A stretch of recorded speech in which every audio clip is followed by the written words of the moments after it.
Assalamualaikum warahmatullahi wabarakatuh. Hari ini saya akan membentangkan tentang 5 prinsip untuk mengekalkan perkahwinan dari sudut pandang seorang isteri.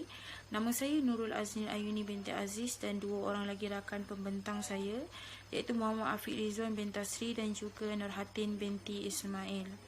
Definisi perkahwinan. Dari sudut bahasa, perkahwinan bermaksud himpunan, pengumpulan, percantuman, persetubuhan dan juga akad. Manakala dari segi syarat pula, ia membawa maksud suatu akad yang menghalalkan pergaulan dan juga membatasi hak-hak, kewajipan serta tolong-menolong antara seorang lelaki dan juga seorang perempuan yang di antara keduanya adalah bukan mahram.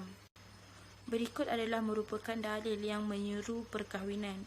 Yang pertama dari surah An-Nur ayat yang ke-32, dan kahwinkanlah orang-orang yang bersendirian di antara kamu dan orang-orang yang layak berkahwin dari hamba-hamba sahayamu yang lelaki dan juga hamba-hamba sahayamu yang perempuan. Jika mereka miskin, Allah akan memampukan mereka dengan kurnia-Nya, dan Allah Maha Luas pemberiannya lagi Maha mengetahui. Surah Al-Rum ayat yang ke-21, dan di antara tanda-tanda kekuasaannya ialah bahawa Dia telah menciptakan jodoh untuk kamu daripada diri kamu, iaitu bangsa kamu, supaya kamu bersenang-senang kepadanya, dan Allah mewujudkan sesama kamu kasih sayang dan juga rahmat. Sesungguhnya tentang demikian itu menjadi tanda bagi kaum yang memikirkan. Hadis yang menyebut tentang perkahwinan pula daripada Abdullah bin Mas'ud, sabda Rasulullah SAW yang bermaksud, wahai para pemuda, sesiapa yang berupaya di kalangan kamu untuk berkahwin, maka hendaklah ia berkahwin, sebab perkahwinan itu lebih menundukkan pandangan dan lebih menjaga kehormatan, dan barang siapa yang tidak berkemampuan, hendaklah ia berpuasa kerana puasa itu menjadi perisai baginya. Yang kedua daripada Ayub radhiyallahu anha, sabda Rasulullah SAW yang bermaksud, 4 perkara daripada sunnah para Rasul ialah bersifat malu, memakai wangi-wangian, bersugi dan juga berkahwin. Seterusnya ialah nama responden yang telah kami tembual dan soal selidik untuk menyiapkan kajian ini. Yang pertama Nurul Akilah binti Abdul Rahman, usia perkahwinan 7 tahun perkahwinan. Yang kedua Nur Aini binti Noh, 25 tahun perkahwinan. Dan yang ketiga Nur Zubaidar binti Osman, 30 tahun perkahwinan. Seterusnya ialah 5 prinsip utama untuk mengekalkan rumah tangga yang telah kami perolehi daripada sesi temumpual dan juga soal selidik. Yang pertama ialah ajaran agama yang cukup, yang kedua jujur, yang ketiga bertanggungjawab, yang keempat kasih sayang dan yang kelima hormat menghormati. Prinsip utama untuk mengekalkan perkahwinan ialah pengetahuan dan juga pendidikan agama yang secukupnya. Dalam konteks ini, pasangan yang berkahwin perlu meningkatkan rasa cinta kepada Allah dan juga Rasulullah untuk mendapat sakinah, mawadah dan juga rahmah dalam menjalani kehidupan sebagai sepasang suami isteri. Allah juga menekankan kepentingan memelihara keimanan dan juga ketakwaan kepadanya dan juga pesuruhnya Rasulullah SAW sebagai inspirasi utama dengan menjaga perhubungan antara manusia termasuklah dengan keluarga. Tambahan pula, isteri memerlukan seorang lelaki yang mampu memimpin terutamanya dalam bidang agama. Di samping itu, kita semua tahu bahawa dengan mengingati Allah, hati akan menjadi tenang dan kita tidak akan berduka cita. Kita juga akan mengerti erti kebahagiaan yang hakiki.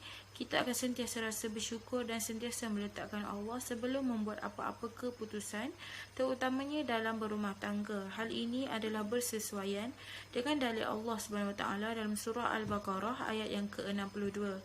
Maksudnya, sesiapa di antara mereka itu beriman kepada Allah dan juga beriman kepada hari akhirat serta beramal soleh, maka bagi mereka pahala balasannya di sisi Tuhan mereka dan tidak ada kebimbangan dari berlakunya kejadian yang tidak baik kepada mereka dan mereka pula tidak akan berduka cita.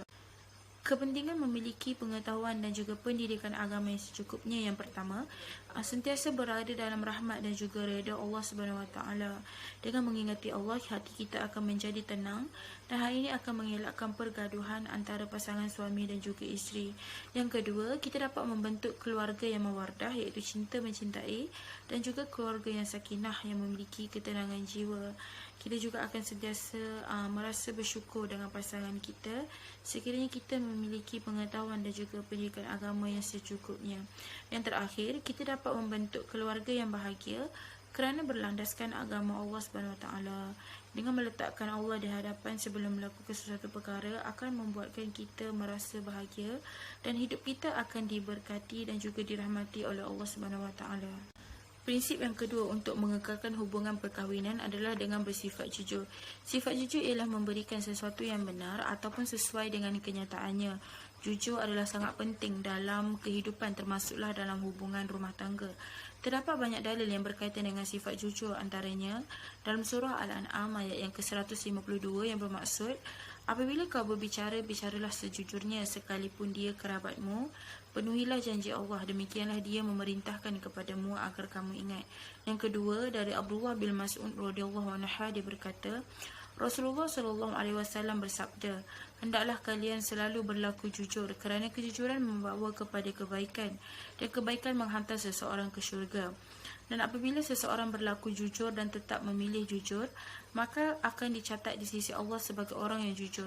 Dan jauhilah oleh kalian dari berbuat dusta, kerana dusta membawa seseorang kepada kejahatan dan kejahatan menghantar seseorang ke neraka. Dan jika seseorang sentiasa berdusta dan memilih kedustaan, maka akan dicatat di sisi Allah sebagai seorang pendusta ataupun sebagai seorang pembohong. Antara kepentingan bersifat jujur dalam berumah tangga, yang pertama, dapat mengelakkan pergaduhan antara suami dan juga isteri. Apabila kita sentiasa berkata yang jujur kepada pasangan kita, hal ini dapat mengelakkan berlakunya salah faham sehingga boleh menimbulkan pergaduhan yang besar antara pasangan suami isteri. Yang kedua, dapat mengelakkan tuduhan yang tidak berasas yang boleh menyebabkan berlakunya pecah belah antara suami dan juga isteri. Dan yang ketiga, dapat meningkatkan kepercayaan antara suami dan isteri dalam apa jua situasi. Sifat jujur ini juga dapat melahirkan keluarga yang bahagia dan saling mempercayai antara satu sama lain. Assalamualaikum warahmatullahi wabarakatuh. Nama saya Nur Hatim binti Ismail, pelajar HIS 224. Saya selaku pembentang kedua yang akan membentangkan tentang prinsip mengekalkan hubungan perkahwinan yang berjaya. Okey, kita masuk kepada prinsip yang pertama yang saya akan jelaskan, iaitu kasih sayang ataupun dipanggil juga al-mawaddah.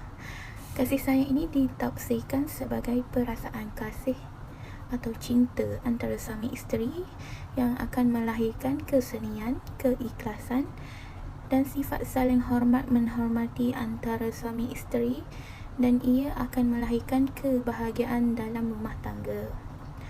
Sifat al-mawaddah ini tidak hanya terhad kepada suami dan isteri sahaja, malah kasih sayang terhadap ibu bapa, anak-anak serta seluruh ahli keluarga. Melalui kasih sayang, pasangan suami isteri dan seluruh ahli keluarga akan mencerminkan sikap lindung melindungi dan tolong menolong di antara satu sama lain. Oleh itu, kita semua haruslah menerapkan kasih sayang yang mendalam terhadap seluruh ahli keluarga bagi mengekalkan keharmonian dalam rumah tangga. Allah juga ada firman dalam Al-Quran, iaitu dalam surah Al-Aqaf, tentang anak-anak mengasihi dan berbakti kepada kedua ibu bapa. Dalam surah ini yang memberi maksud, ya Tuhanku, berikanlah aku petunjuk agar aku dapat mensyukuri nikmat-Mu yang telah Engkau limpahkan kepadaku dan kepada kedua orang tuaku, dan agar aku dapat berbuat kebajikan yang Engkau redai. Dan berilah aku kebaikan yang akan mengalir sampai kepada anak cucuku. Sungguh aku bertaubat kepada Engkau dan sungguh aku termasuk dalam golongan orang Muslim. Berdasarkan ayat dalam Al-Quran ini, dapat kita fahami bahawa prinsip kasih sayang ini sememangnya penting dalam keharmonian rumah tangga serta kebahagiaannya. Ini kerana kasih sayang yang cukup akan membuatkan kebahagiaan itu sehingga akhir hayat. Dengan adanya kasih sayang yang erat, hubungan suami isteri, anak-anak serta ahli keluarganya tidak akan terputus dan mereka akan saling menyayangi dan menjaga antara satu sama lain. Oleh itu, dalam sesebuah keluarga haruslah mempunyai prinsip kasih sayang yang erat. Okey, dengan adanya kasih sayang yang erat dalam sesebuah keluarga ataupun hubungan itu semestinya tidak akan timbul pelbagai masalah yang tidak diingini seperti isu penceraian, perbalahan, pergaduhan dan sebagainya. Ini kerana apabila seseorang itu atau seseorang individu itu berkahwin dan dengan niat ia menyayangi sepenuh hati, tidak akan timbul isu kecurangan di dalam hubungan rumah tangga. Sebaliknya, dengan kasih sayang itu akan lagi membahagiakan dan mengharmonikan kehidupan rumah tangga mereka serta lebih-lebih lagi apabila dikurniakan zuriat hasil perkahwinan mereka. Okey, dalam hadis Nabi juga akan ada perintah untuk menebarkan kasih sayang, iaitu Rasulullah SAW ada bersabda bahawa wahai orang-orang yang penyayang, nescaya akan disayangi oleh Ar-Rahman, iaitu Allah, maka sayangilah penduduk bumi, nescaya yang di atas langit akan menyayangi kalian. Di sini dapat kita fahami bahawa kasih sayang ini amat penting, bukan sahaja dalam aspek rumah tangga tetapi juga terhadap orang sekeliling atau seluruh masyarakat. Jadi prinsip kasih sayang ini sangat penting dalam kehidupan dan kebahagiaan kita. Okey, seterusnya kita masuk pada prinsip yang kedua, iaitu bertanggungjawab, iaitu peranan dalam memikul tugas atau amanah yang lebih besar setelah bermula kehidupan berumah tangga. Secara dasarnya atau umumnya, tanggungjawab mencari nafkah untuk keluarga itu terletak pada tangan seorang suami, manakala tanggungjawab memberi pendidikan yang sempurna kepada anak, latihan dan melaksanakan fungsi ataupun membuat kerja rumah itu adalah tugas wanita. Namun, pengagihan tanggungjawab ini haruslah dilakukan secara musyawarah ataupun perbincangan di antara suami dan isteri bagi mengelakkan salah faham dalam perhubungan rumah tangga. Contohnya, jika isteri bekerja dan suami bekerja, so perbincangan haruslah dilakukan secara adil untuk mengekalkan kebahagiaan dalam rumah tangga. Contoh, suami haruslah bertolak ansur menjaga anak-anak, menguruskan rumah di samping isteri bekerja, saling bantu-membantu di antara satu sama lain. Hal ini akan lagi mengeratkan perhubungan silaturahim di antara keluarga. Perkahwinan dalam Islam memang mengasaskan sikap integrasi dalam pengurusan rumah tangga.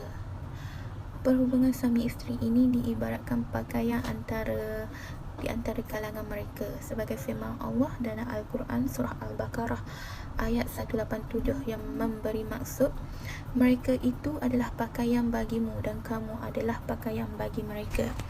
Ayat ini menggambarkan hubungan yang rapat antara pasangan suami dan isteri yang saling melengkapi, iaitu kolimah, saling melengkapi. Suami selain berperanan melakar kebahagiaan dan mencari nafkah, antara tugas-tugas lain juga perlu diperhatikan sebagai pemimpin rumah tangga yang terbaik. Contohnya, suami haruslah menjaga anak. Prinsip yang terakhir bagi mengekalkan hubungan perkahwinan dari sudut pandangan seorang isteri adalah hormat menghormati. Terdapat beberapa cara untuk isteri menunjukkan rasa hormat kepada suami. Yang pertama adalah tidak membuka aib suami. Jika berhadapan masalah sebesar apapun, tidak dibolehkan untuk membuka aib si suami hatta dengan orang yang terdekat dengan kita sekalipun. Perkara ini menunjukkan ciri-ciri isteri yang matang dan juga bijak dalam perkahwinan. Hal ini dijelaskan lagi dalam surah Al-Baqarah ayat 187. Mereka, isteri-isterimu, merupakan pakaian bagimu dan kamu merupakan pakaian bagi mereka. Ayat di atas menerangkan bahawa pasangan merupakan pakaian yang di mana mereka sepatutnya untuk saling menjaga dan juga menutupi hal-hal peribadi dan tidak perlu diketahui oleh orang lain. Suami adalah pakaian kepada isteri dan isteri adalah pakaian kepada suami. Jika isteri mahupun si suami membuka aib pasangannya sendiri, sama saja ia menelanjangi diri mereka. Suami, isteri adalah satu kesatuan yang saling melengkapi. Seterusnya ialah mengutamakan suami dalam segala hal. iaitu taat perintah suami selagi tidak bertentangan dengan agama. Sebagai contoh, meminta izin sebelum keluar ke mana-mana, menutup aurat serta menjaga maruah sebagai seorang isteri. Hal ini dapat diperkuat lagi dengan surah An-Nisa ayat 34, iaitu kaum lelaki itu adalah pemimpin dan pengawal yang bertanggungjawab terhadap kaum perempuan oleh kerana Allah telah melebihkan orang-orang lelaki dengan beberapa keistimewaan atas orang-orang perempuan. Dan juga kerana orang-orang lelaki telah membelanjakan, iaitu memberi nafkah sebahagian dari harta mereka, maka perempuan-perempuan yang soleh itu ialah yang taat kepada Allah dan suaminya, dan yang memelihara kehormatan diri dan apa jua yang wajib dipelihara ketika suami tidak hadir bersama dengan pemulihan Allah dan pertolongannya. Antara kepentingan hormat menghormati dalam perkahwinan adalah suasana keluarga lebih positif dan mesra, iaitu aura positif sentiasa mengelilingi kehidupan suami isteri dan mendorong kepada wujudnya keluarga bahagia. Yang kedua adalah dapat mengelakkan berlakunya konflik. Dalam perkara ini, kedua-dua pihak harus memainkan peranan dan tidak hanya sebelah pihak saja yang memainkan peranan. Dan sebagai contoh, seperti tidak menggunakan kata-kata atau memainkan isu yang boleh menyinggung hati dan juga perasaan pasangan masing-masing. Yang ketiga dan terakhir adalah mengutuhkan lagi hubungan perkahwinan. Apabila wujud rasa hormat antara satu sama lain, pasangan akan menjadi lebih sayang dan juga hubungan perkahwinan seterusnya akan menjadi lebih kukuh. Kesimpulannya, kelima-lima prinsip ini iaitu ajaran agama yang cukup, jujur, bertanggungjawab, kasih sayang dan juga hormat menghormati dapat mengekalkan hubungan perkahwinan yang berpanjangan. Setiap prinsip ini diamalkan oleh responden kami yang memiliki perkahwinan melebih 5 tahun dan ke atas. Sekian, terima kasih.